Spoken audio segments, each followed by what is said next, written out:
Hey, what's up, guys? I'm currently up in Big Bear right now at a men's retreat, and for this episode, we're going to do something a little bit different, something special.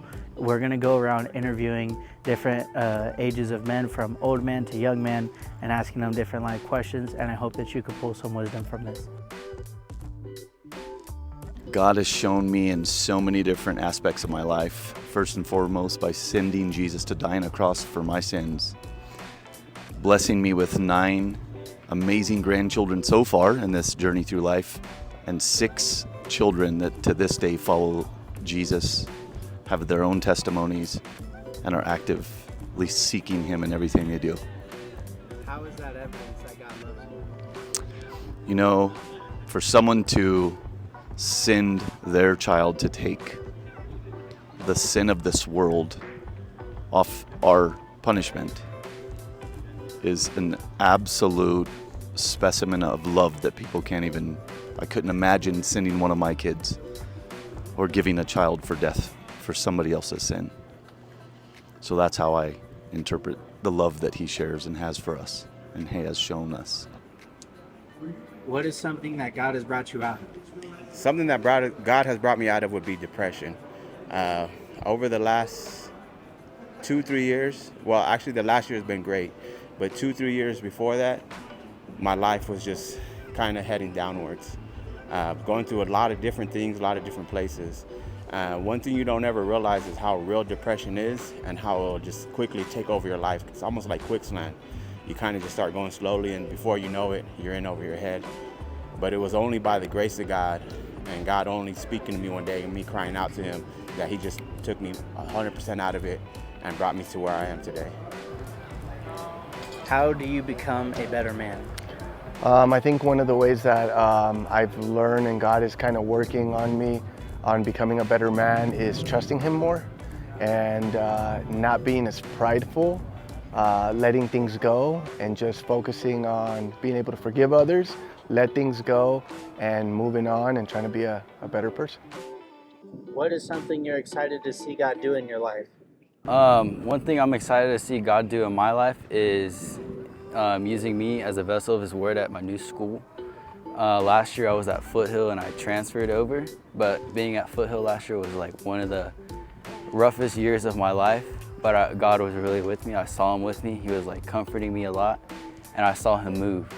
So me being at that new school, I know I'm not there for no reason, so I'm just excited to see how God's going to use me to spread His Word there.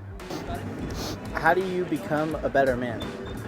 How do you become a better man? You know, when I think about that question, how do you become a better man? I actually think about Joseph, Jesus' stepfather, Joseph, because we know very little about Joseph. However, we do know that he had a job, so he went to work, provided for his family. He loved God, he obeyed God, and he loved his wife. I think those are basic fundamentals about how to be a better man. There is spiritual growth in that, that we could do beyond that, but I think when you stick to basics, provide for your family, love God, love your wife. What does it mean to provide for your family? Provide for your family is a good question. I think obviously shelter and income and bread on the table, all that stuff. But more than that, support for your wife, support for your kids, encouragement. Be in tune with God to the point that you have something to pass on to the kids. I pray every day for wisdom because I need wisdom on my own. Javier on his own is an idiot. But with the wisdom of the Lord, I could pass that on, provide that guidance to my family, and keep them safe from the evil one. How has God shown you that He loves you? Well, I've had a lot of experiences in my life, and one of them was the fact that I had, when I was only 46, I had to have open heart surgery. And I just about died with open heart surgery, and God saved me and brought me through that. And afterwards gave me a call to do missions and work in Africa.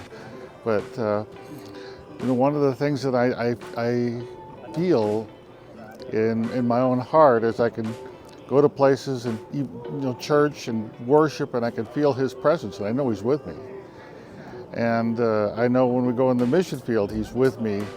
And when I get up and talk, He gives me the words to say. I'm never without words, but it's because of the love of the people. But He's given me a love for children that I didn't really have before. And so I know that He's real because He can totally change my own heart, and He's shown me His love for me, and then in turn given me love for people and children and my patience. And so He's definitely real, and definitely He is love. What is something that you've struggled giving to God? Something I would say that I struggle to give to God would probably be my family. It's really hard to, I don't know, just because I love Him so much, I just feel like it's really hard to trust God sometimes when I don't see it, and that's why we have to have faith. That's the whole point of faith. But I think as I mature more in my faith, I'm starting to see God do things in my wife's life, in my son's life, and in my life. So it's just one of those things that I think I'm just gonna have to build over time with God, as I build my relationship with Him. Why is it important to give your family to God? Well, because at the end of the day, my wife, that's His daughter. My son, that's His son. So He already knew them before I even knew them, and He can provide for them better than I ever could. So that's why I think. How has God shown you that He loves you? A few different ways. The first way, the easy one to say, is obviously with my family, my kids. The biggest thing I enjoy, I always get a hug from my youngest son when I walk in the door. And immediately after the day I've had, and the long day and the stretch, my cup being poured out, it's the first thing I look forward to. So that's always something that comforts me and lets me know that God loves me. So that's the easy one. The other one would probably be the fact that He continuously redeems me and continues to have faith in me no matter how much I mess it up. God always trusts in me and lifts me back up and allows me a place by His side to continuously do His work, and just another sinner. So to be able to have that lets me definitely know He loves me. What does it mean to be redeemed? Oh man, to be redeemed is just, you're forgiven. You have a new chance. You have, you're able to just turn around and do it again. God said, "Be fruitful and multiply."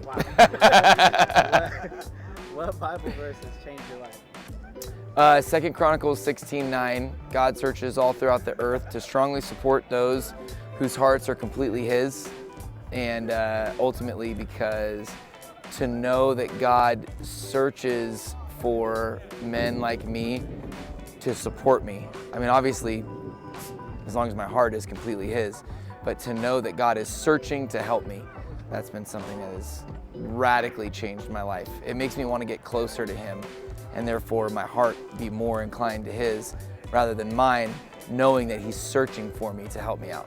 All right. What is something that you've struggled giving to God? Something I struggled with giving to God was my future, and I know it's a broad topic, but starting all the way from high school, I had a lot of friends that went to college and did the traditional thing. It seemed like everybody kind of knew what they wanted to do, coming right out of college, or right out of high school going into college, and I had not a clue. And so I went to junior college for a little bit and took some classes and tried to figure it out, still had no idea. I saw all my friends going off and getting these really cool degrees and getting these cool jobs right out of college and stuff, and I had no idea what I wanted to do. And really kind of at that time is when I actually gave my life over to God and started going to church. And all I knew to do was to get involved and to serve. And so I started working at the church actually. I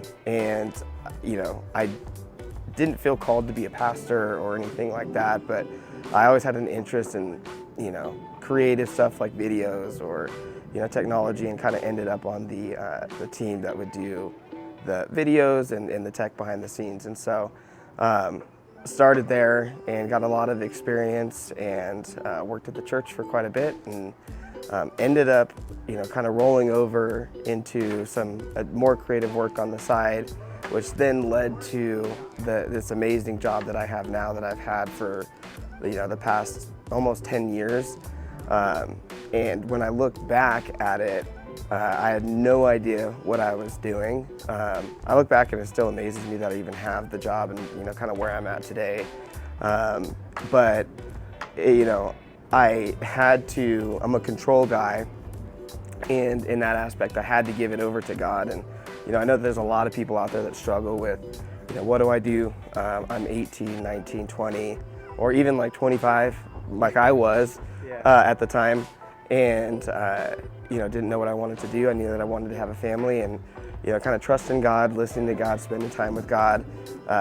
He'll kind of work all that stuff out for you. But that was a big thing for me, and I look back at it now, and I'm still amazed because some of the things that I'm doing now I feel even today unqualified for, but God has called me and has qualified me, and so that was tough for me, and I still even kind of struggle with it today. But even what the future has for me, just looking at the past, I know that giving it to God and just trusting God, I know that He'll take care of me. So My name is Diego Cano. Welcome to the Crockpot. my name's Nick Hollenbeck. Welcome to the Crockpot. My name's Nate, and welcome to the Crockpot. My name is Javier Baron, and welcome to the Crockpot. My name is Peter Nalos, and welcome to the Crockpot. Dylan House, welcome to the Crockpot. My name is Chris. Welcome to the Crockpot. Tom Hollenbeck, welcome to the Crockpot.